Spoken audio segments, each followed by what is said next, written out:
continued viewership. Before we begin, tell us, where in the world are you watching from? We love knowing our global reach. Now, let's dive into today's story. Chapter 1. The Foundation. Robert Sullivan had built his life like the houses he constructed, methodically, with attention to every detail, and built to last. At 52, his weathered hands still bore the calluses from his early days swinging hammers, though now he commanded a crew of 30 men and owned Sullivan Construction, the most respected building company in Millbrook County. The irony wasn't lost on him that the woman who was about to tear down everything he'd built had never worked a day of physical labor in her life. Linda Sullivan, née Hartwell, had married him 25 years ago when he was a young contractor with more ambition than money. She'd been the banker's daughter, polished and pretty, who saw potential in the rough-edged man who spoke of building an empire. Back then, her belief in him had felt like fuel. Now, Rob realized it had been an investment she'd been waiting to cash out. Their children, Michael and Rebecca, were seated around the mahogany dining table Rob had crafted himself. At 23 and 21 respectively, they'd grown up privileged, never knowing the hunger that had driven their father from a trailer park to a mansion on Pine Ridge. Michael worked for a tech startup in the city. Rebecca was finishing her senior year at an expensive liberal arts college. Both had inherited their mother's sense of entitlement and their father's stubborn streak, a dangerous combination Rob was about to discover. The Thanksgiving turkey sat carved but largely untouched as Linda cleared her throat, her perfectly manicured fingers drumming against her wine glass. Rob had noticed the signs for months, the late nights, the secretive phone calls, the way she'd started dressing younger, tighter. He'd hired a private investigator 6 weeks ago, not because he was surprised, but because he was a man who dealt in facts. "I have something important to tell everyone," Linda announced, her voice carrying the rehearsed confidence of someone who'd practiced this speech. "I've decided to sell the house. Troy needs somewhere bigger for his children, and this place has too many memories anyway." The silence that followed was deafening. Rebecca's fork clattered against her plate. Michael's face went through a spectrum of emotions: confusion, realization, then anger. "Troy," Rebecca whispered. "Troy Brennan. He's someone very important to me. We've been together for almost a year now, and I'm ready to start fresh. The house will be listed next week." Rob watched his children's faces, cataloging their reactions like evidence. Michael's jaw tightened. His son had always been protective of what he perceived as his inheritance. Rebecca looked like she might cry, but Rob suspected it was more about the disruption to her comfortable world than any loyalty to him. "Dad," Michael finally managed, looking across the table at his father. Rob had been waiting for this moment, preparing for it. He stood slowly, his 6'3" frame unfolding with deliberate calm. 25 years of marriage, and Linda still hadn't learned to read the signs when her husband was at his most dangerous, when he was quiet. "Excuse me," he said simply, walking toward the hallway. He returned less than a minute later with a manila envelope, the kind used for legal documents. Linda was in the middle of explaining how she and Troy had been growing apart from their old lives when Rob placed the envelope beside her plate. "Since we're making announcements," he said, his voice carrying the flat tone that his construction crews knew meant serious trouble was coming. Linda's confidence faltered as she recognized the law firm's letterhead. Her face drained of color as she opened the envelope and scanned the first page. The room was silent, except for the tick of the grandfather clock Rob had restored as a wedding gift to himself. "Divorce papers," Linda whispered, the documents trembling in her hands. "Filed this morning," Rob confirmed. "Effective immediately. Since you're so eager to move in with Troy, I thought I'd help expedite the process." But Linda kept reading, and with each page, her face grew paler. "Rob, you can't, the prenup. The prenup you signed says infidelity voids your claim to marital assets. My lawyer assures me that 3 months of documented evidence will hold up quite nicely in court." Michael was reading over his mother's shoulder now, his expression shifting. "Dad, maybe we should all take a step back." "I'm taking a step back," Rob said. "I'm taking several steps back. Your mother has made her choice, and I'm making mine." Rebecca finally found her voice. What about us? This is our home, too. Rob looked at his daughter, really looked at her, saw Linda's entitled expression reflected in features that had once reminded him of his own mother. That depends on whose side you choose, doesn't it? The question hung in the air like smoke. Rob had built his empire by knowing when to cut losses and when to invest. His children would have to prove which category they belonged in. Linda was frantically flipping through pages now. The house. You can't just take the house. I have rights. You had rights, Rob corrected. You forfeited them when you decided to plan your new life behind my back. The house is in my name only, bought with my money, built by my company. You have no claim to it. But Troy's children need. Troy's children aren't my problem. Troy's children have a father, and if he can't provide for them, maybe he shouldn't have been so eager to break up their home to play house with my wife. The word wife came out like something distasteful he needed to spit out. Linda stood abruptly, the legal document scattering. You bastard. You planned this. You've been planning this. The same way you planned to sell my house without telling me. Rob's voice remained level, but his eyes had gone cold. The difference is, I'm better at planning than you are. Michael cleared his throat nervously. Look, maybe everyone just needs to cool down. This is a lot to process on Thanksgiving. There's nothing to process, Rob said, his gaze moving between his children. Your mother has chosen her new family. The question is whether you're part of that family or part of this one, because there isn't going to be any middle ground. Rebecca was crying now, but Rob felt nothing. He'd spent too many years building something for people who were ready to tear it down the moment it became inconvenient. You can't make us choose, she said. I'm not making you choose anything. I'm simply clarifying the terms. Your mother is moving out to start her new life with Troy. Anyone who wants to follow her is welcome to do so. Anyone who stays understands that loyalty means something in this house. Linda grabbed her purse, her face flushed with anger and humiliation. This isn't over, Robert. I know you. I know how you operate. You think you're so smart, but I'm not the same girl who married you. Rob smiled for the first time that evening, but it wasn't a pleasant expression. No, Linda, you're not. You're much worse. As she stormed out, slamming the door behind her, Rob looked at his children. Michael was studying the legal documents, his business mind clearly working through the implications. Rebecca was still crying, but there was something calculating in her eyes that reminded him uncomfortably of her mother. So, Rob said, settling back into his chair, anyone want pie? But he was already thinking 3 moves ahead, the way he'd learned to do in the boxing ring as a teenager, the way he did on every construction site, the way he'd learned to survive. Linda thought she knew how he operated, but she'd never seen him when he stopped playing defense. The envelope had been just the opening move. Chapter 2, Foundations Cracking. The law office of Hendricks, Moore & Associates occupied the top floor of Millbrook's only high-rise, a 12-story monument to the town's modest prosperity that Rob's company had helped build. 3 days after Thanksgiving, Rob sat across from Gerald Hendricks, a thin man whose expensive suits couldn't hide his nervous energy. The prenup is ironclad, Hendricks was saying, shuffling through documents. Your wife's attorney will challenge it, of course, but the evidence you've provided makes their position untenable. The private investigators report the financial records showing she was planning to liquidate joint accounts. It's quite comprehensive. Rob nodded, his attention only partially on the lawyer's words. Through the window, he could see the construction site where his crew was working on the new medical center. Even from 12 stories up, he could identify each man by his movements, the rhythm of their work. Building required trust, coordination, loyalty. Everything his marriage had lacked. There is one complication, Hendricks continued. Your children. What about them? Michael called my office yesterday. He wants to schedule a meeting to discuss the family situation. And Rebecca, well, she's been in contact with your wife's attorney. Rob's jaw tightened. In the 3 days since Linda had moved out, she'd found temporary housing with her sister, while she and Troy looked for something more permanent. The battle lines had been drawn more clearly than he'd anticipated.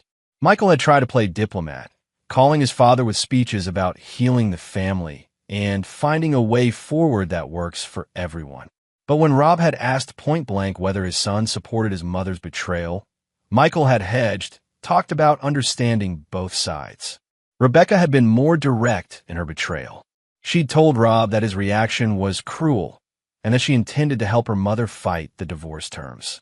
When Rob had asked if she preferred to move out with Linda, Rebecca had insisted she had a right to stay in her home, regardless of her loyalty. Both of his children, it seemed, had inherited their mother's belief that they could have everything without consequences. Let them schedule their meetings, Rob said, but make sure they understand that sympathy won't change the law. After leaving the lawyer's office, Rob drove to the Blue Collar Bar, a working-class establishment he'd frequented since his early days in construction. The owner, Danny Kowalski, had been a friend for 20 years, the kind of man who understood that some conversations required beer and privacy. Heard about Linda, Danny said without preamble, sliding a bottle across the scarred wooden bar. Can't say I'm surprised. She always struck me as the type who'd trade up if she got the chance. Rob appreciated Danny's bluntness. In his current world of lawyers and family meetings, direct honesty had become rare. What do you know about Troy Brennan? Rob asked. Danny's expression darkened. More than I wish I did. He's been sniffing around town for about 2 years now. Came from somewhere down south, Georgia, I think. Runs some kind of consulting business, but nobody seems to know what he actually consults about. And his kids? 2 boys, maybe 8 and 10. Ex-wife got tired of his wandering eye and took off to California with her new husband. Left the kids with Troy because she said he was their problem now. Danny paused, wiping down a glass. Word is, he's been looking for a woman with money to help him get back on his feet. Guess he found one. Rob absorbed this information, adding it to what his private investigator had uncovered. Troy Brennan was 38, charming in a way that appealed to women Linda's age who felt invisible. He drove a leased BMW, rented a small apartment across town, and had a talent for making women feel young and desired. There's something else, Danny continued, lowering his voice. My nephew Tommy works at the bank. Says Troy's been asking a lot of questions about real estate values in Pine Ridge, specifically about your house. The implication hit Rob like a sledgehammer. Linda wasn't just leaving him for another man. She was leaving him for a man who had targeted her specifically for her assets. The house Rob had designed and built with his own hands was nothing more than a prize to be claimed. That evening, Rob sat in his study, surrounded by the photographs and awards that documented 25 years of building a life. Linda had left most of her things behind, claiming she'd send for them later. But Rob suspected she was hoping he'd weaken, that he'd offer some kind of compromise to keep the family together. She'd never understood that for Rob, loyalty wasn't negotiable. His phone rang, Michael's number. Dad, we need to talk, his son said without greeting. This whole situation is getting out of hand. I agree. When are you moving out? What? Dad, I'm not moving out. This is my home, too. No, Michael. This was your home when you were part of this family. Now you're trying to play both sides, which means you're on neither. That's not fair. I'm trying to help everyone find a solution. There's only one solution. Your mother chose to destroy this family. You can either stand with the family or stand with her destruction of it. It doesn't have to be that black and white. It's exactly that black and white. You think you can stay neutral, keep your comfortable room here while supporting your mother's betrayal. That's not loyalty, son. That's cowardice. The line went quiet for a long moment. When Michael spoke again, his voice had an edge Rob hadn't heard before. You know what, Dad? Maybe Mom was right. Maybe you were impossible to live with. Then don't. Rob hung up and immediately called his lawyer. I want to change the locks, he said when Hendricks answered. Tomorrow. And I want security cameras installed. If anyone who doesn't live here anymore wants their belongings, they can make an appointment. Rob, that might seem excessive. Gerald, my wife is planning to sell my house out from under me to fund her new boyfriend's lifestyle. My children think they can stay neutral while supporting her betrayal. Nothing I do from this point forward will be excessive. As he hung up the phone, Rob realized something had shifted inside him. For 25 years, he'd been building, accommodating, trying to hold things together. Now, he was going to find out what happened when he focused all that energy on tearing something down. Linda and Troy thought they were playing a game where they could have everything they wanted. But they'd made one crucial mistake. They'd underestimated what Rob Sullivan was willing to do to people who betrayed him. And he was just getting started. Chapter 3. The Price of Betrayal. The locksmith finished his work at 7 a.m. sharp, just as Rob had planned. By 8, the security company had installed cameras covering every entrance to the property. Rob stood in his kitchen, drinking coffee and watching the monitors on his tablet as his transformed home became a fortress. He didn't have to wait long for the first test. Rebecca arrived at 9, expecting to let herself in as she had every day of her life. Rob watched through the cameras as she tried her key, then tried again, then began pounding on the door. He let her pound for 5 minutes before answering.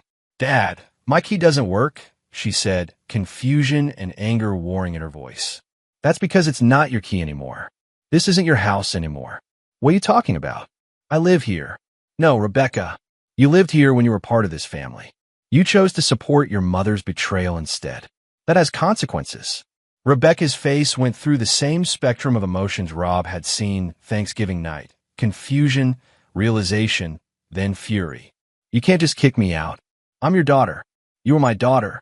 Now you're Linda's ally. If you want a place to live, I suggest you ask Linda to make room in whatever love nest she's building with Troy. This is insane. You can't disown your own children." Rob stepped closer to the doorway, his size and the cold fury in his eyes making Rebecca take an unconscious step back. "Watch me. I'll fight this. I'll get a lawyer." "With what money? Your trust fund was contingent on loyalty to this family. You chose Linda's side, so ask Linda to pay your legal bills." As Rebecca drove away in tears, Rob felt nothing but satisfaction. He'd learned long ago that half measures were worse than no measures. People either respected boundaries or they didn't, and Rebecca had just learned that her father's boundaries had teeth. The phone started ringing an hour later. First Linda, screaming about him punishing innocent children. Then Michael, demanding he stop this insane revenge fantasy. Then Rebecca again, this time from Linda's sister's house, begging him to please be reasonable. Rob let them all go to voicemail. At noon, his private investigator, Sam Morrison, called with an update. Sam was a former cop who'd left the force after 20 years, tired of politics but not investigation. He was thorough, patient, and completely without sentiment. Exactly what Rob needed. "I've got more information on your boy Troy," Sam said. "Turns out he's got quite a history. This is his 4th time pulling this exact same play." "Explain." "He targets middle-aged women going through rough patches in their marriages, offers excitement, makes them feel young, then slowly isolates them from their support systems while positioning himself to benefit from their assets. His first mark was a widow in Atlanta. He convinced her to sell her house and invest in his consulting business. She lost everything and ended up in a nursing home. The second was a divorcee in Savannah who he convinced to liquidate her retirement accounts for a business opportunity that never materialized. Rob felt his anger crystallizing into something harder and more useful. And the third, that's where it gets interesting. Her name was Patricia Vance, lived in Augusta, married for 28 years when Troy came along.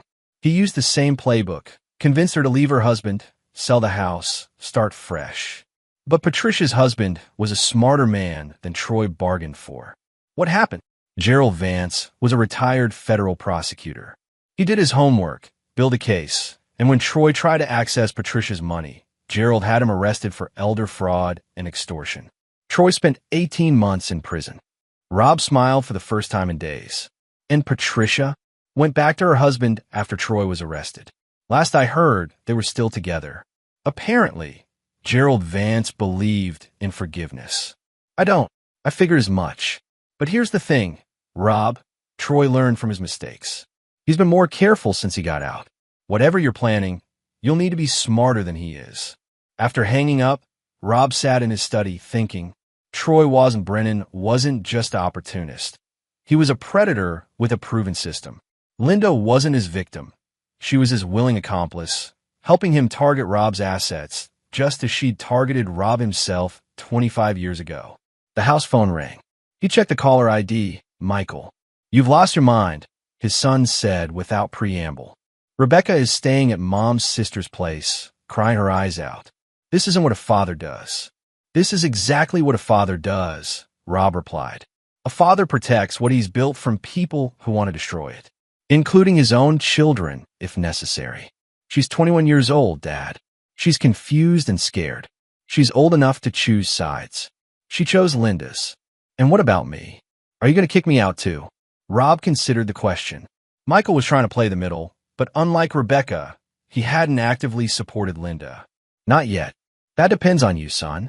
Are you planning to help your mother and her boyfriend steal from me? Nobody's stealing anything. Troy Brennan is a career con man, Michael. He's done this before to other families. He targets vulnerable women, convinces them to liquidate their assets, then disappears with the money. Your mother isn't his first victim, and she won't be his last. The line went quiet. Finally, Michael spoke, his voice uncertain. You're sure about this? I have documentation. Court records. Police reports. Troy Brennan is a predator, and your mother is helping him target our family's assets. Jesus. Does Mom know? Your mother knows exactly what she's doing. The question is whether you're going to help her do it. Rob could hear his son thinking, weighing loyalties against reality. Michael had always been practical, driven by logic rather than emotion. It was why he'd succeeded in business, and why Rob still had hope for him. What do you want me to do? Michael finally asked. I want you to choose a side and stick with it. No more playing diplomat. Either you're part of this family or you're not. And if I choose you, then you help me protect what we've built from people who want to tear it down. And if I choose Mom, then you move out with Rebecca and take whatever consequences come with that choice. Another long pause. I need time to think. You have until tomorrow morning. After that, I'm changing the security codes and you'll be locked out too. As Rob hung up, he realized he felt lighter than he had in months. For too long, he'd been trying to hold together something that was already broken. Now he was finding out who was actually worth saving. His phone buzzed with a text from Sam Morrison. Found something else. Troy's been asking around about construction loans and property development. Thinks he's going to use your house as collateral for some kind of business venture. Thought you should know. Rob stared at the message, his anger transforming into something colder and more calculating. Troy wasn't just planning to steal from him. He was planning to use Rob's own property as the foundation for his next con. But Troy had made one crucial error in his planning. He'd assumed that Rob Sullivan was just another Mark, another middle-aged man too weak or too stupid to fight back effectively. Tomorrow, Troy Brennan was going to learn just how wrong that assumption was. And Rob was going to enjoy every minute of it. Chapter 4. The trap is set. Michael chose loyalty. He arrived at 6 a.m. with coffee and the grim expression of a man who'd spent the night reconsidering everything he thought he knew about his family. Rob had been awake for an hour, reviewing the files Sam Morrison had compiled on Troy Brennan's criminal history. I called Mom last night, Michael said without preamble. Asked her about Troy's background. And she hung up on me, then called back an hour later, screaming about how you'd poisoned me against her, and how Troy was nothing like those other situations. Michael sat heavily in the kitchen chair. She knew, Dad. She knew exactly who he was. Rob nodded. He'd expected as much. Linda had always been too intelligent to be an innocent victim. What else? Rebecca's not speaking to me. Says I'm choosing money over family. But she's wrong. I'm choosing family over a con artist who's planning to steal everything you've worked for. It was the first time in days that Rob felt genuine pride in one of his children. Michael had chosen the harder path, the one that required acknowledging uncomfortable truths about his mother. Good. Now I need to talk strategy. Rob spread the investigative files across the kitchen table. Photos of Troy with his previous marks, copies of police reports, financial records showing his pattern of targeting women with assets. Michael studied the documents, his expression growing darker with each page. He's done this 4 times, that we know of. The 4th woman, Patricia Vance. Her husband fought back and got Troy sent to prison. But Troy learned from that experience. He's been more careful, more sophisticated in his approach. So what's the plan? Rob smiled, and Michael recognized the expression from his childhood. His father's face when he was about to show someone the consequences of underestimating him. Troy thinks he's playing a game where he sets the rules.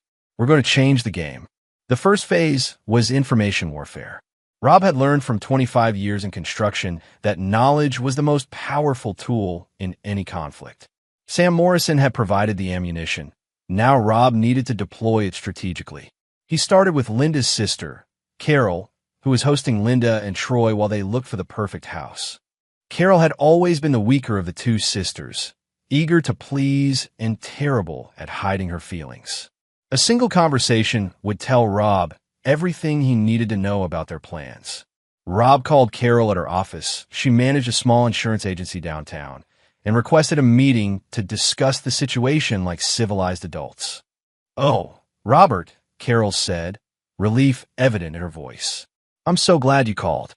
This whole thing has been so difficult for everyone. Linda's been beside herself, and those poor children of Troy's. I'd like to meet today, if possible. Perhaps we can find a way to minimize the damage to everyone involved." Carol agreed immediately, eager to believe that her brother-in-law was ready to be reasonable. They arranged to meet at her office after hours, when they could speak privately. The conversation lasted exactly 27 minutes, and by the end, Rob knew everything. Linda and Troy had already toured 6 houses in the Pine Ridge area, all priced between $800,000 and $1.2 million. They planned to make an offer once Linda's divorce settlement came through. Troy had convinced Linda that the prenup could be challenged successfully, that any decent lawyer could find a way around it. More importantly, Troy had been filling Linda's head with stories about his consulting business and how they could leverage her settlement to build something amazing together. He'd shown her business plans for a property development company, with Linda's money providing the initial capital and Rob's house serving as their first acquisition and renovation project. "He's so ambitious," Carol gushed, "and he adores Linda. You should see how he treats her, like she's the most important woman in the world." "I'm sure he does," Rob replied. That evening, Rob called a meeting with his core team, Michael, Sam Morrison, and Danny Kowalski. They gathered in Rob's study, the same room where he'd planned every major construction project for the past 15 years. "Troy's timeline is based on one assumption," Rob began, "that Linda will receive a substantial settlement that can be liquidated quickly. We're going to make sure that assumption proves false." "How?" Michael asked. "By giving Troy exactly what he wants, but not in the way he expects to get it." Rob outlined his plan. It was elegant in its simplicity and brutal in its execution. Troy wanted access to substantial assets quickly. Rob would provide that access, with conditions that would trap Troy in his own greed. Phase 1, Rob explained, we let Troy think he's winning. Linda's lawyer will be told that I'm willing to negotiate a settlement rather than fight the divorce in court. We'll offer Linda a buyout of her share of certain assets. Not the house, but enough liquid capital to make Troy think his plan is working. "How much?" Sam asked. $500,000. Michael whistled low. "That's a lot of money, Dad. It's a lot less than Troy thinks he's going to get. And it comes with strings attached." Rob explained the conditions he intended to attach to any settlement. The money would be held in escrow pending Linda's compliance with specific terms regarding disclosure of assets and future claims.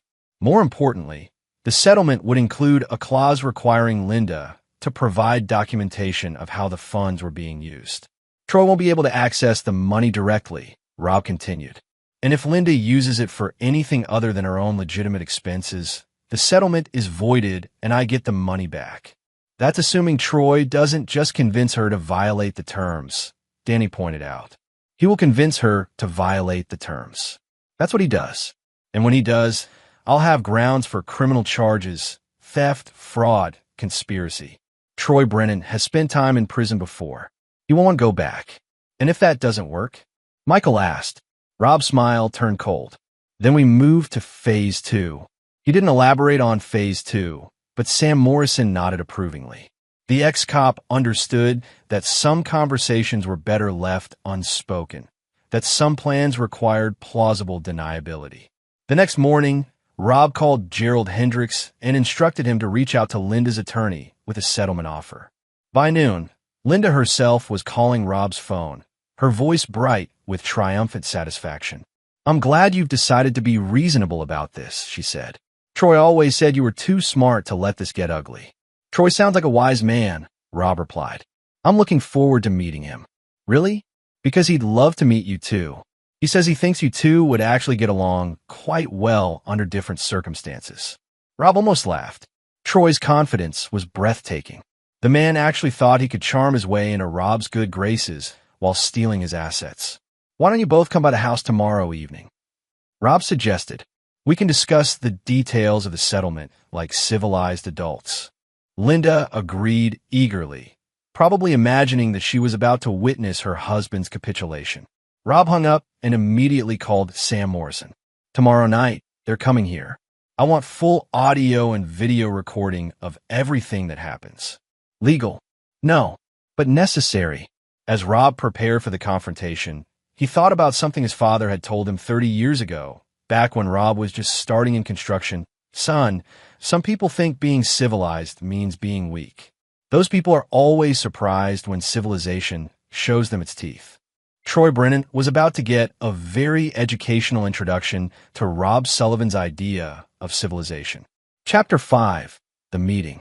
Troy Brennan was exactly what Rob had expected. Handsome in a practiced way, with the kind of smile that had probably been charming women since high school.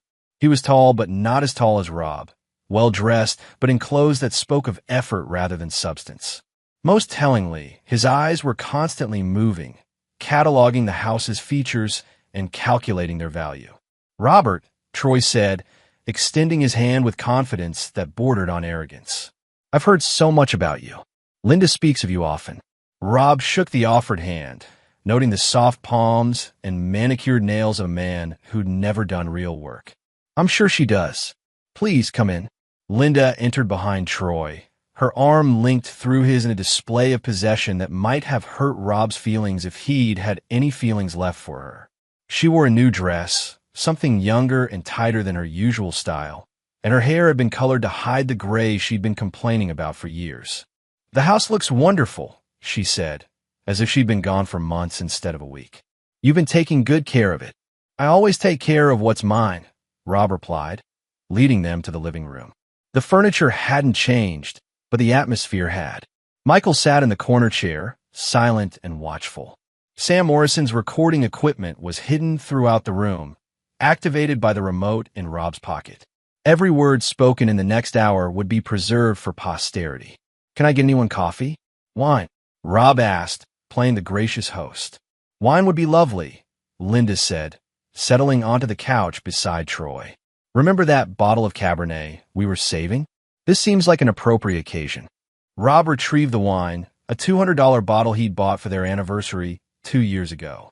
As he poured, he watched Troy's eyes catalog the crystal glasses, the silver serving tray, the oil painting on the wall. Everything was being appraised, evaluated for its potential contribution to Troy's next score. So, Rob said, raising his glass, to new beginnings. They drank, and Troy leaned forward with the aggressive friendliness of a salesman moving in for the close. Robert, I want you to know how much I respect what you've built here. Linda's told me about your business, your success. It's really impressive. And I want you to know that I have no intention of coming between you and your children or interfering with your relationship with Linda in any way that isn't necessary. That's very considerate of you, Rob said. Tell me about yourself, Troy. What line of work are you in? Troy's smile brightened. Consulting, primarily. Business development, strategic planning. I help people identify opportunities and maximize their potential returns on investment. Sounds fascinating. Any current projects? Actually, yes. I'm putting together a property development venture. There's tremendous opportunity in this area.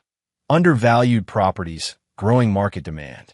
With the right initial capital, someone could build something really substantial. Rob nodded as if genuinely interested.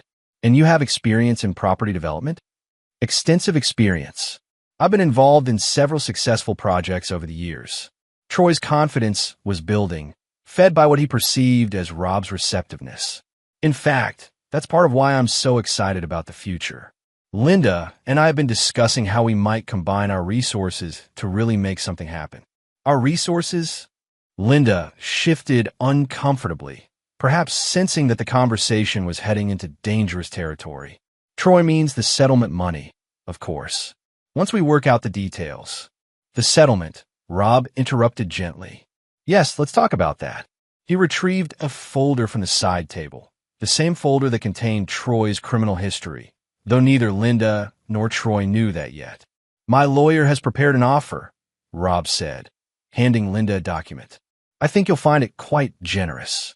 Linda scanned the papers, her eyes widening. $500,000, plus your personal belongings, your car, and ongoing health insurance for 2 years. I think that's fair compensation for someone who's contributed nothing to the marriage for the past year.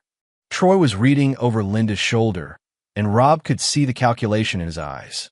$500,000 was enough to fund his next con, to rent a nice house and maintain the lifestyle that attracted his marks, to provide startup capital for whatever investment opportunity he planned to dangle in front of his next victim.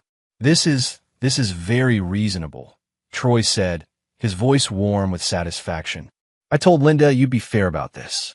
A man like you understands that sometimes marriages run their course, and the important thing is handling the transition with dignity. Absolutely, Rob agreed, though I notice you're reading Linda's settlement documents quite carefully for someone who's just a boyfriend. Troy's smile flickered for just a moment.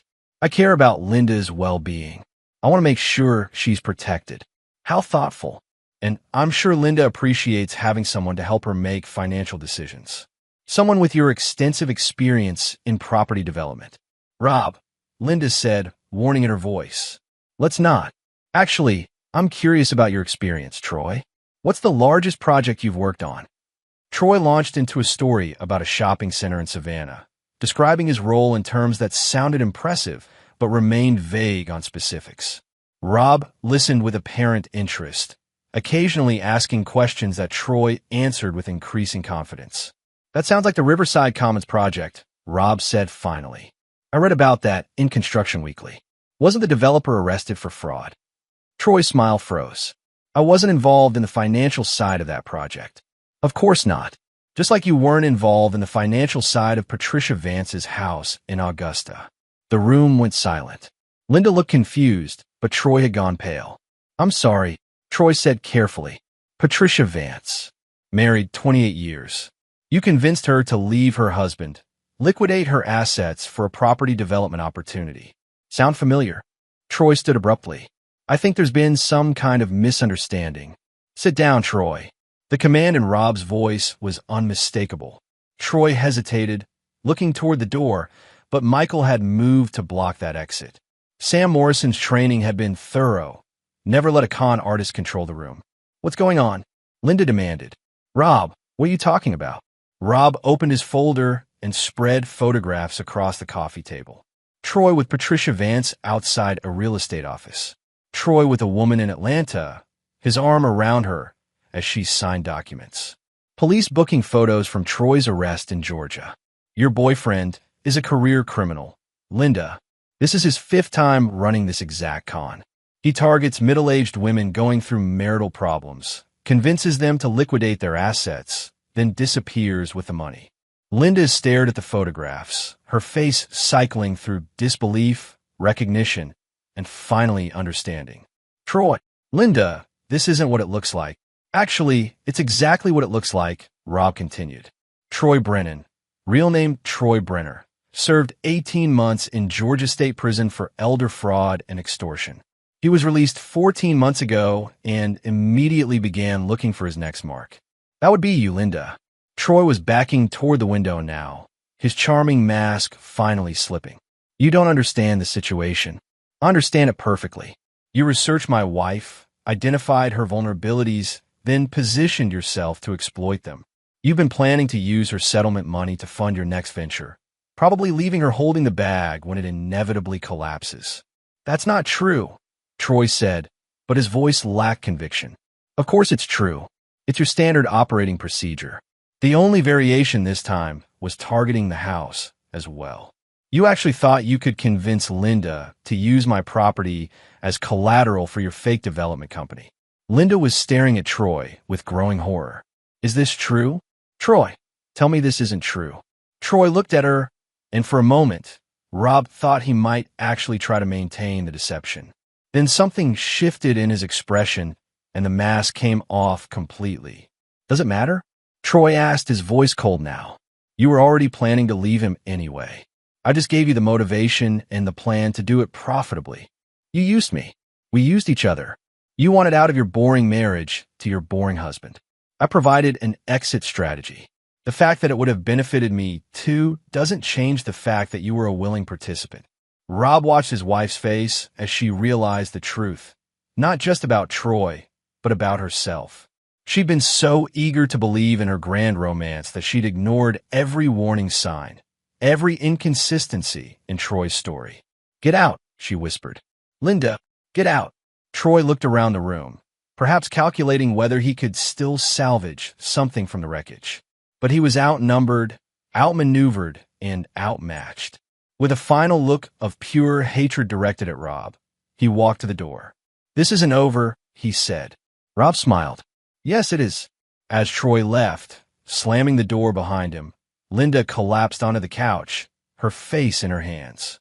For a moment, Rob felt something that might have been sympathy for the woman he'd once loved. Then he remembered the envelope, and the feeling passed. The settlement offer is withdrawn, he said quietly. You chose Troy over your family. Now you can live with the consequences of that choice. Linda looked up at him, mascara streaking her cheeks. Rob, please. I didn't know. You didn't want to know. There's a difference. As Linda left, taking nothing but her purse and her humiliation, Rob felt the satisfaction of a job well done. Phase 1 was complete. But Troy Brennan had made a mistake in his parting words. He'd suggested this wasn't over, which meant he was still thinking like a predator. It was time for Phase 2. Chapter 6, Hunting the Hunter. Troy Brennan made his first mistake 12 hours after leaving Rob's house. Sam Morrison called at 7 a.m. with the news. Your boy tried to break into Linda's sister's house last night. Carol caught him going through her desk, looking for financial documents. She called the police. Rob smiled as he poured his morning coffee. Charges filed. Attempted burglary. He's in county lockup until his hearing this afternoon. Bail set at $50,000. And Linda. Apparently she told the cops she'd never seen him before in her life.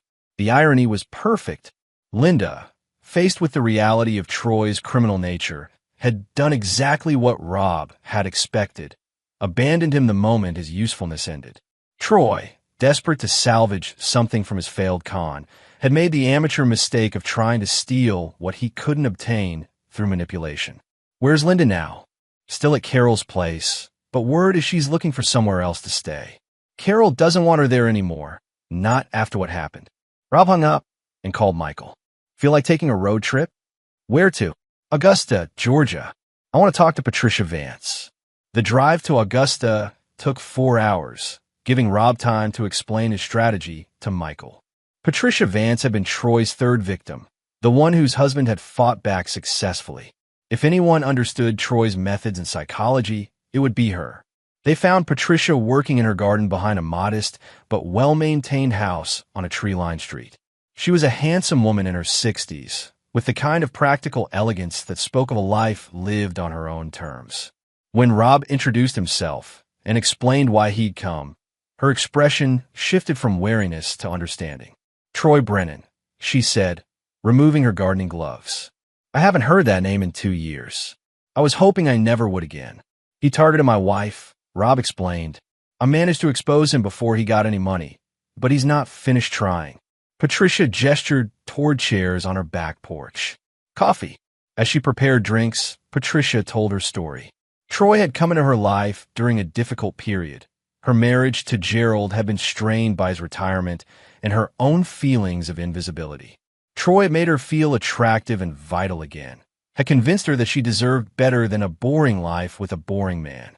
The terrible thing is that part of it was real, Patricia said. I was unhappy. Gerald and I had grown apart. Troy didn't create those feelings. He just exploited them. How did he convince you to leave? Slowly. First, he planted doubts about Gerald's commitment to me. Then he suggested that I deserved a chance to live my own life before it was too late. Finally, he presented this elaborate business plan for a property development venture that would give me financial independence and a fresh start.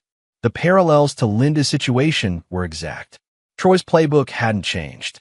What stopped you from going through with it? Patricia smiled, and Rob saw the steel beneath her gentle exterior. Gerald did. He'd been investigating Troy quietly, building a case. The night before I was supposed to sign the papers transferring my assets, Gerald presented me with everything he discovered. Troy's criminal history, his previous victims, the fact that his business plan was completely fictional. And you believed him? I wanted to believe Troy, but the evidence was overwhelming. Gerald had done his homework. Michael leaned forward. How did Troy react when you confronted him? Patricia's expression darkened. That's when I saw who he really was. The charm disappeared completely. He became vicious, threatening. Said I was a dried-up old woman who should be grateful for the attention he'd given me. Threatened to ruin my reputation if I didn't pay him for the emotional damage I'd caused him. What did Gerald do?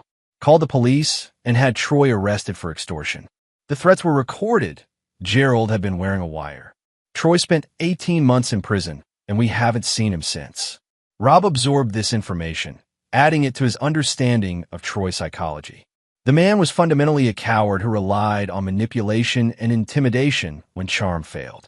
But he was also vindictive, willing to lash out when cornered. There's something else you should know, Patricia continued. Troy doesn't give up easily. Even from prison, he tried to cause problems for us. Anonymous letters to Gerald's former colleagues, trying to damage his reputation. Phone calls to our children, spreading lies about their father. It went on for months. What stopped it? Patricia smiled grimly. Gerald paid Troy a visit in prison. I don't know exactly what was said, but the harassment stopped immediately. As they drove back to Millbrook, Michael was quiet, processing what they'd learned. Finally, he spoke. Troy's going to come after us, isn't he? After you specifically. Probably. Men like Troy don't handle humiliation well. And I didn't just expose him. I destroyed his most promising con in years. So what's the plan? Rob smiled, and Michael recognized his father's expression when he was about to show someone the consequences of threatening his family. We're going to do what Gerald Vance did. We're going to make Troy understand that some people are too dangerous to threaten. That evening, Rob called Danny Kowalski. I need to borrow some of your friends. Danny understood immediately. The blue-collar bar was more than just a drinking establishment. It was a gathering place for men who'd spent their lives doing hard work and who understood that sometimes problems required physical solutions. What kind of friends? The kind who understand that a man's family is sacred. The kind who don't like bullies who target women. How many friends? Enough to make an impression. Danny was quiet for a moment. This could get complicated, Rob. Troy Brennan has made his living destroying families for 5 years. He's going to keep doing it until someone stops him permanently. The law had its chance. He served 18 months and went right back to his old game. Sometimes the law isn't enough. And if something goes wrong, nothing's going to go wrong. We're just going to have a conversation with Troy about his future career plans. Danny laughed, a sound without humor. I'll make some calls. The next morning, Sam Morrison reported that Troy had made bail. He'd been released to the custody of a bail bondsman, with instructions to remain in the county pending trial. More importantly, he'd been asking questions about Rob's business, his daily routines, his home security. He's planning something, Sam warned. Question is whether it's another attempt at the money or something more personal. Let him plan, Rob said. I want to know exactly what kind of man we're dealing with. That afternoon, Troy made his second mistake. He approached Rebecca at her college campus, 3 hours away from Millbrook. Sam's contacts in campus security reported that Troy had tried to convince Rebecca that her father was mentally unstable and potentially dangerous to the family. When Rebecca called Rob that evening, her voice was shaking. Dad, there was a man here today. He said Mom was afraid you might hurt her. He said he was trying to protect her. What did you tell him? I told him to leave me alone. But Dad, he knew things. About where I live, about my class schedule. He's been watching me. Rob felt something cold and deadly settle in his chest. Troy just crossed the line from con artist to stalker, from financial predator to potential physical threat. And he targeted Rob's daughter. Pack a bag, Rob said. Michael's coming to get you. You're staying here until this is resolved. Dad, I said some terrible things. Family protects family, Rebecca. No matter what else has happened, you're still my daughter. As Rob hung up, he realized that Troy had just given him exactly the justification he needed for what came next. No court in the country would blame a father for protecting his children from a convicted criminal who was stalking them. Troy Brennan wanted to play games with Rob Sullivan's family. It was time to teach him the rules. Chapter 7. The Reckoning. Troy Brennan was staying at the Millbrook Motor Lodge, a tired establishment on the edge of town that rented rooms by the week to people who had nowhere else to go. He'd paid cash for 7 days, telling the desk clerk he was in town settling some business matters. Rob knew this because Sam Morrison had followed Troy from the courthouse after his bail hearing. He knew Troy's room number, his routines, and the fact that he'd been making phone calls to his previous victims' families, apparently trying to gather information he could use as leverage.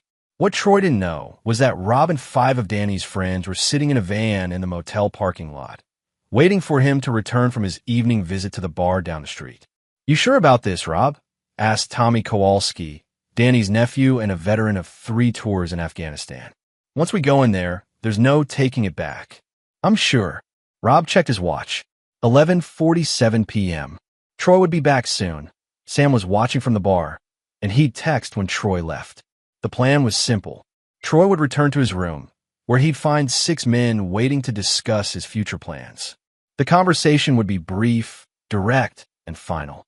Troy would understand that his time in Millbrook was over, and that any future contact with Rob's family would have severe consequences. Rob's phone buzzed. Sam's text. On his way. 2 minutes.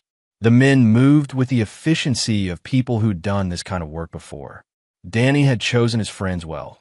Construction workers, mechanics, men who understood that sometimes problems required practical solutions. They positioned themselves outside Troy's room, waiting. Troy arrived precisely when expected, walking unsteadily from his evening's drinking. He was fumbling with his key when Rob stepped out of the shadows. "Hello, Troy." Troy spun around, his face cycling through surprise, fear, and then calculating anger. "What the hell are you doing here? We need to talk. I've got nothing to say to you." "That's fine. I'll do the talking." Rob gestured, and the other men emerged from their positions. Troy found himself surrounded by 6 large, serious-looking men in a motel parking lot at midnight. The reality of his situation became clear quickly. "This is illegal," Troy said, his voice tight with fear. "You can't just—" "Can't what?" "Have a conversation." "I thought you liked conversations, Troy. You've been having them with my daughter, my wife, my family.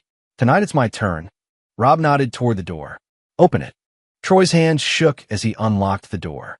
The motel room was exactly what Rob had expected. Cheap furniture, the smell of cigarettes and desperation, and evidence of Troy's growing desperation scattered across every surface. Financial documents, photographs of Rob's house, a notebook filled with observations about Rob's family and their routines. On the small table sat a laptop displaying Google searches for property law, inheritance disputes, and domestic violence reporting. "Planning something, Troy? I don't know what you're talking about." Rob picked up the notebook, flipping through pages of handwritten notes. Troy had documented Rebecca's class schedule, Linda's sister's work routine, even Michael's apartment address in the city. "You've been stalking my family. I've been protecting Linda from—" "From what?" "From me." Rob's voice was deadly quiet.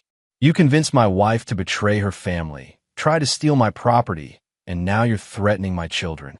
What exactly do you think I need protecting from?" Tommy Kowalski stepped closer to Troy, his military bearing unmistakable. "You know what we did to guys like you overseas? Guys who targeted families."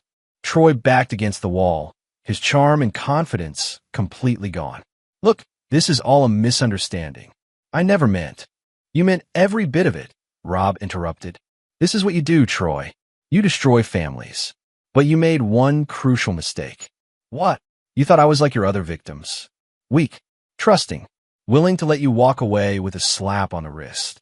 Rob pulled out his phone and played a recording, Troy's voice from the previous night, talking to someone on the phone about teaching that arrogant bastard a lesson and making him pay for humiliating me. Sam Morrison has been very thorough in documenting your activities. Phone calls, meetings, plans. You've been building a case against yourself, Troy. You're bluffing. Rob smiled. Am I? You try to break into Carol's house. You're stalking my daughter. You've made threatening phone calls. You're a convicted felon on bail, violating the terms of your release. How do you think that's going to play in court? The fight went out of Troy suddenly, his shoulders sagging as he realized the trap he'd walked into. What do you want? I want you gone. Tonight. Out of Millbrook, out of this county, out of this state.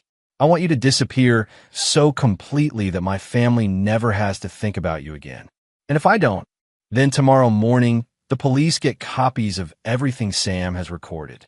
Your bail gets revoked, you go back to jail, and this time the charges include stalking, harassment, and violation of a restraining order that I'll have filed by noon. You can't. I can do whatever I want, Troy. I have money, I have evidence, and I have friends who don't like men who threaten families. You have nothing except a history of targeting women and a criminal record that no jury will overlook. Rob gestured to Danny's friends.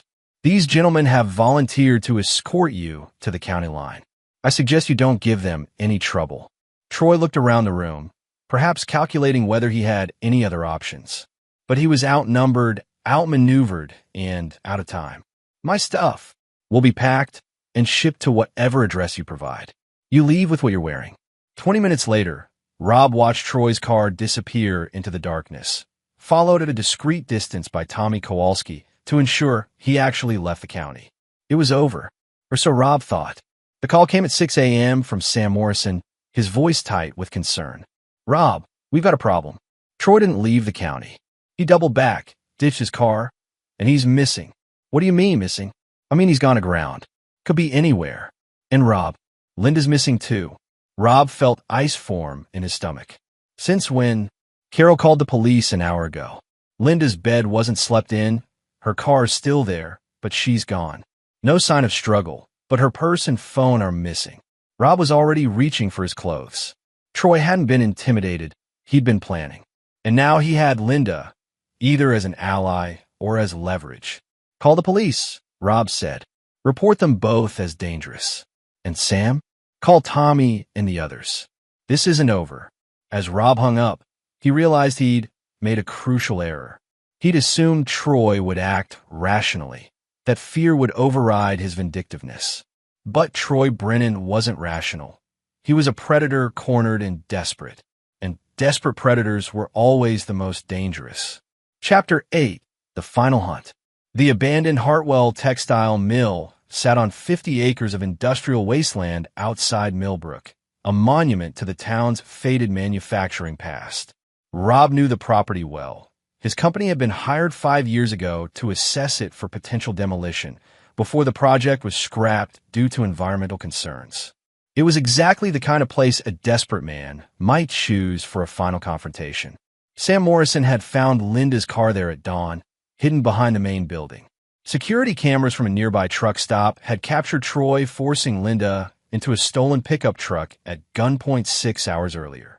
The police had been notified, but Sheriff Bradley had made it clear that his 2 deputies and handful of part-time officers weren't equipped for a hostage situation involving an armed ex-convict.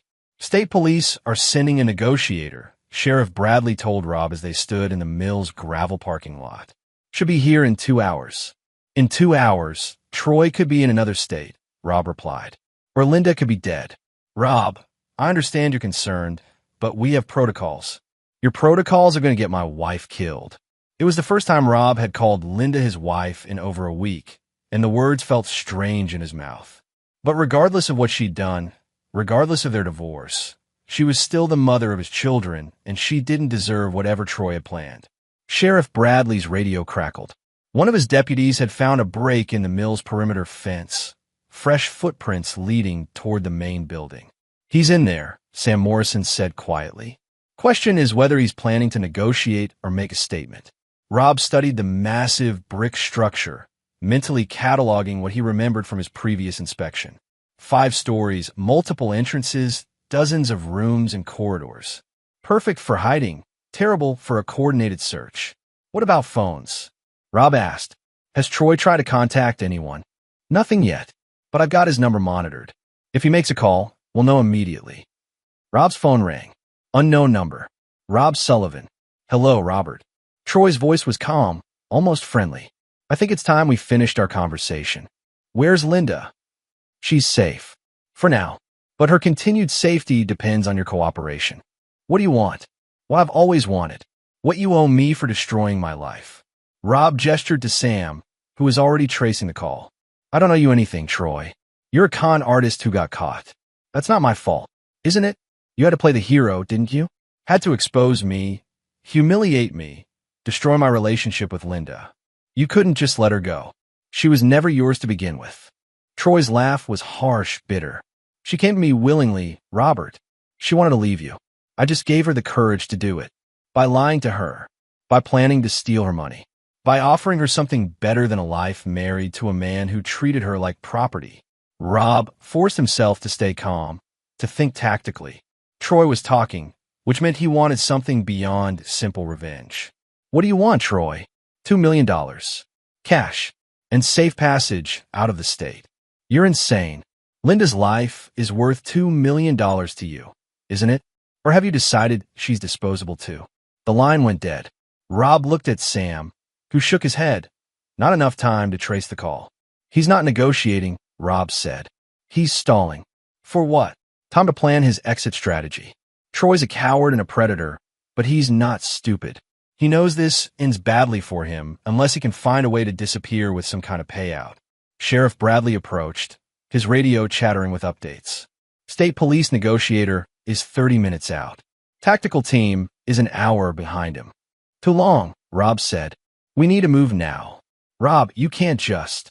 He has my wife in a building I know better than anyone.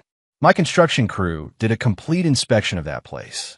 I know every entrance, every exit, every structural weakness. It's too dangerous. Rob looked at the sheriff, at Sam, at the two deputies standing nearby.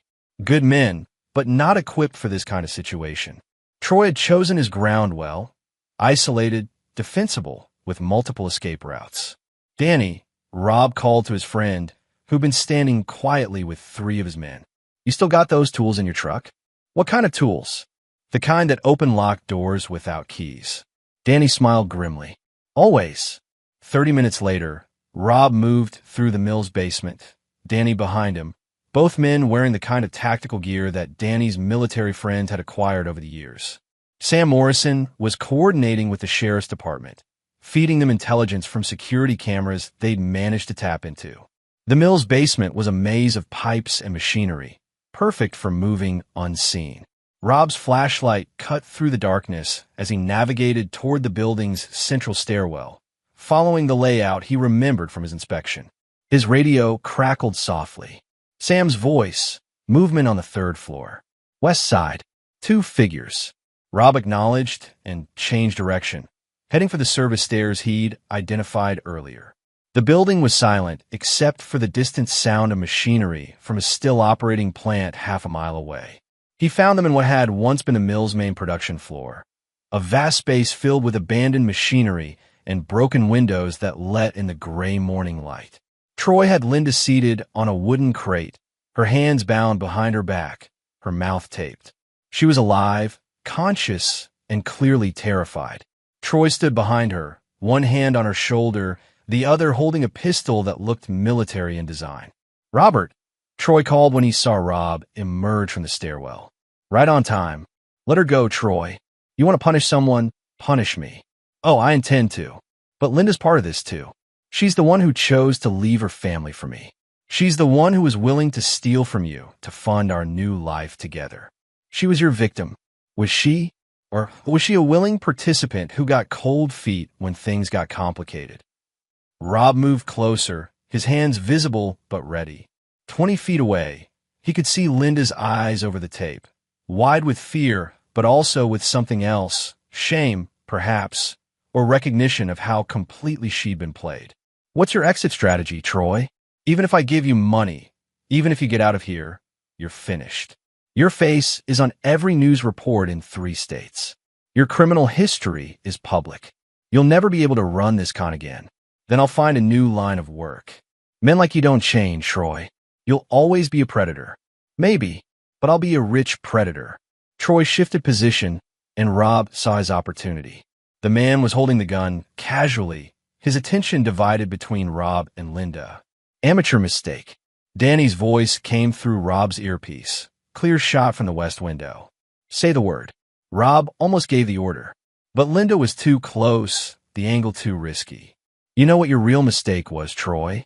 Rob said, moving incrementally closer. Enlighten me. You never understood what you were really stealing.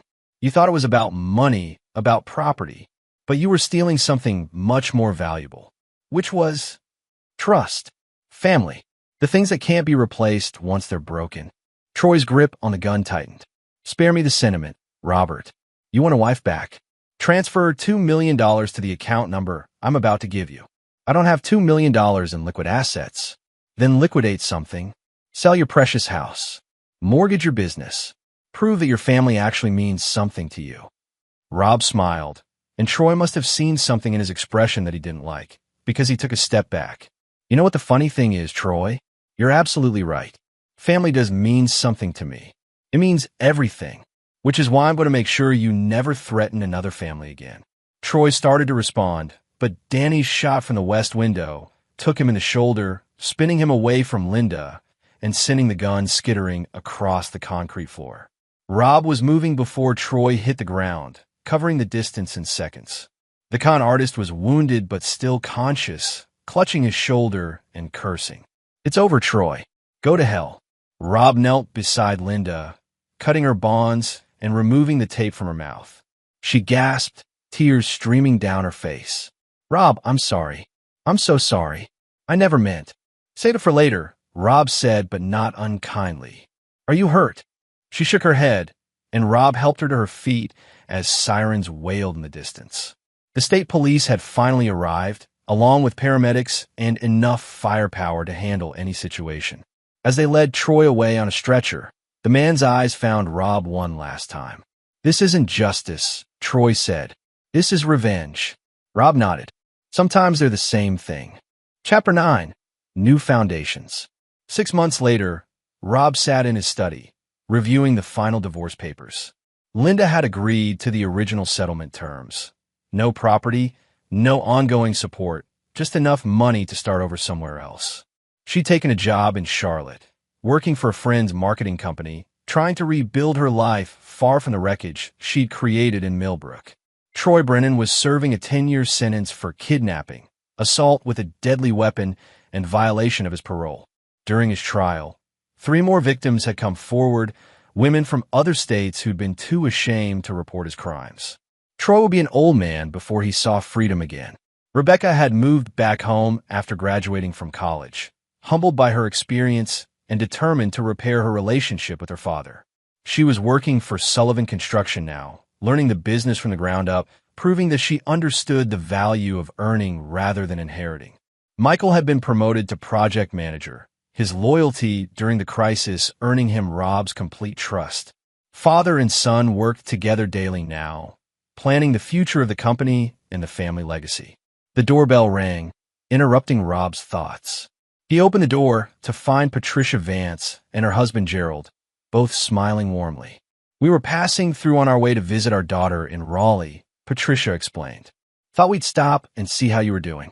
Rob invited them in, grateful for the company. Over coffee, Patricia and Gerald shared updates about their life, how they'd used their experience with Troy to help other families who'd been targeted by con artists, how their marriage had grown stronger through the ordeal. The terrible thing is that men like Troy prey on real problems, Patricia said. Gerald and I were having difficulties. I was unhappy. Troy didn't create those feelings. He just exploited them. But we learned something important, Gerald added. Marriage isn't about perfection. It's about choosing each other every day despite the problems. Rob nodded, thinking about Linda. Her betrayal had been devastating, but it had also revealed something crucial, that their marriage had been built on convenience rather than commitment, comfort rather than love. Do you regret how it ended? Patricia asked gently. No, Rob said, surprising himself with the certainty of his answer. Linda made her choice when she chose Troy over her family. I just made sure she lived with the consequences of that choice. And your children? They learned something valuable about loyalty, about the difference between forgiveness and enabling. Rebecca understands now that actions have consequences. Michael never forgot. After the Van Cess left, Rob walked through his house, seeing it with new eyes. The silence that had once felt empty now felt peaceful. The spaces Linda had occupied were being filled with new memories. Family dinners with his children, business meetings with his team, quiet evenings when he could think and plan without the underlying tension that had marked his marriage. His phone rang. Rebecca's voice, excited and proud. "Dad, you need to see the Riverside project. We finished the foundation work this morning, and it's perfect. Absolutely perfect." Rob smiled. "I'll be right there." As he drove through Millbrook's familiar streets, Rob reflected on the events of the past year. He learned that some people would always choose the easy path over the right one, that loyalty was rarer and more valuable than he'd realized, and that sometimes destroying something broken was the only way to build something stronger. Troy Brennan had tried to steal more than money. He'd tried to steal the foundation of Rob's life. But foundations, when properly built, were designed to withstand any assault. Rob had spent 25 years building his life on what he thought was solid ground, only to discover it was quicksand. But now, for the first time in years, he was building on bedrock, loyalty, integrity, and the understanding that some things were worth fighting for, no matter the cost. At the construction site, Rebecca was waiting with the rest of the crew, her hard hat slightly askew, her smile brilliant with accomplishment. She'd earned her place here, proven herself worthy of the Sullivan name. "Look at this, Dad," she said, gesturing to the perfectly level foundation. "It's going to last forever." Rob put his arm around his daughter's shoulders and looked at what they'd built together. Not just concrete and steel, but trust, respect, and the kind of bond that could survive any storm. "Yes," he said, "it is." Some men spent their lives building castles on sand, wondering why everything they touched eventually crumbled. Rob Sullivan had learned the harder truth, that lasting foundations required bedrock, and bedrock was only found after everything soft and false had been stripped away. He'd lost a wife and gained a family. He'd lost his illusions and gained his integrity. In the end, it was a trade he'd make again without hesitation. The foundation was solid now. Whatever came next would be built to last. And there you have it. Another story comes to an end. What did you think? I'd love to hear your thoughts in the comments below. If you enjoy this story, consider joining our community by subscribing. It means the world to us. For more stories like this one, check out the recommended videos on screen. And I'll see you there.